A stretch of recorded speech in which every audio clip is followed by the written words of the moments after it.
Quran, it tells you everything. Honorable Speaker, it is now time that Gambians, not to open our eyes, but let us open our minds. If Gambia is able to have a population, a settlement with its people living in a better atmosphere, I think instead of supporting us, we should not be pushed into a tight corner discussion.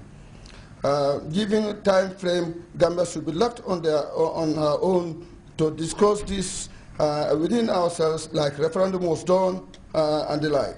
But we should not be pushed to a corner or condition due to our economic level or whatever to say we should have this, that. We have a government in place. We have our president. We like our president. He has been elected by the mass majority of the Gambian people. We have seen the development he has undertaken for us. So why do we say we, for instance, freedom of expression, even in our households? Let's take for example, you cannot allow your children to give any free word in the house. We have to regularize our situation, our settlement. Otherwise, there will be no freedom. If there is no ladder of respect, we will not be able to stay in peace. Therefore, the newspaper motion for free of charge registration, where do we have our income? Are those newspapers, are they going to distribute the newspapers without sale to the people? Gambia does not have enough income tax receiving situation. Therefore, if newspaper registration is part and parcel of it, and they are also going to have gainful business out of it, why is government conditioned to allow a free settlement of such company or business media in the country? Africans must rise up. They must rise up to defend this continent of ours.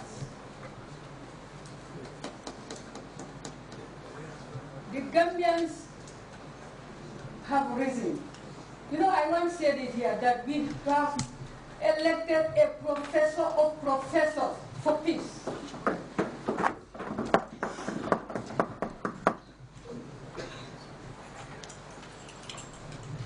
And he is guiding us through this peace. We should rise up to our feet to make sure that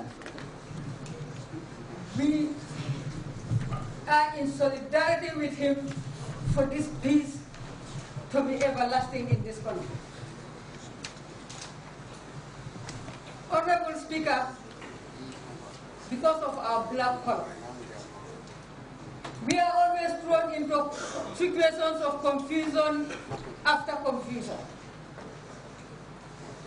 When our great ancestors were living here peacefully, there came white-collared people in the name of colonizing us.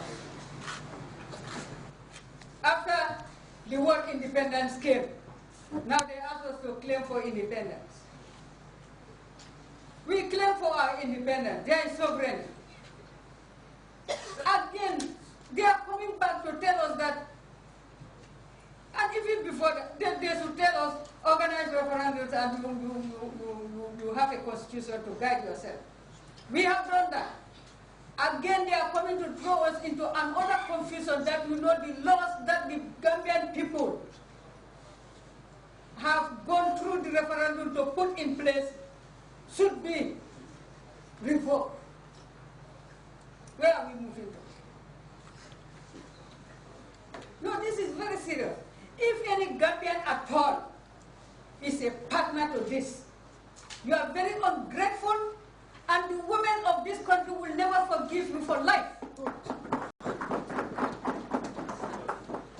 I said it here, women don't want to bring up their children in refugee camps. Who is going to push us again to go to any refugee camp? We will not accept that.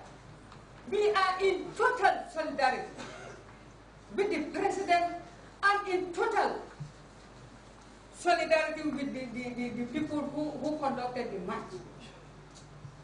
We should close our eyes to those sort of aids that come with conditions that will throw us into confusion. We better crawl and go and cut leaves in the bush and eat than to accept ourselves to be thrown into such confusion. You will never know what confusion causes until you are in it. Fellow Gambians, let us respect this peace that we have. I was so confused the day I heard of this. I said, so we are not independent again. Because somebody is there telling us what to do and what not to do. When we have our laws in place, that is guiding us. So if anybody is telling us to throw away those laws and then follow what they are saying, then we are not independent.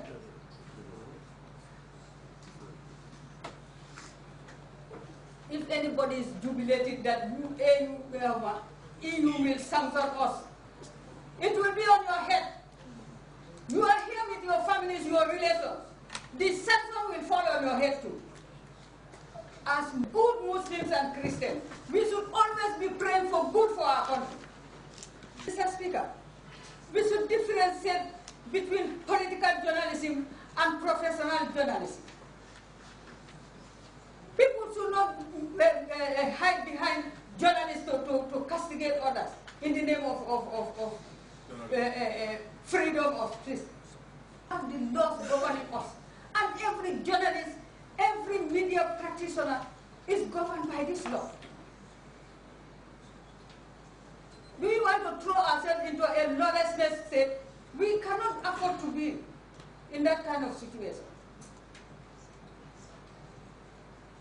Now we are talking of poverty. What about if there is chaos? Kerosene on fire.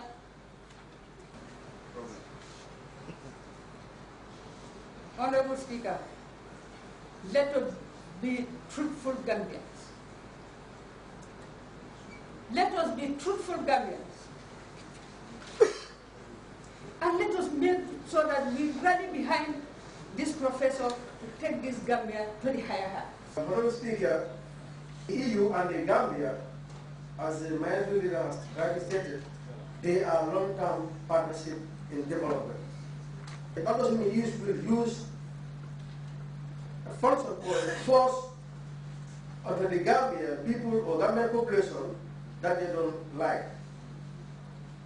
If they need that development partner to continue, they should have invite Gambian people to a dialogue, tangible dialogue for that matter.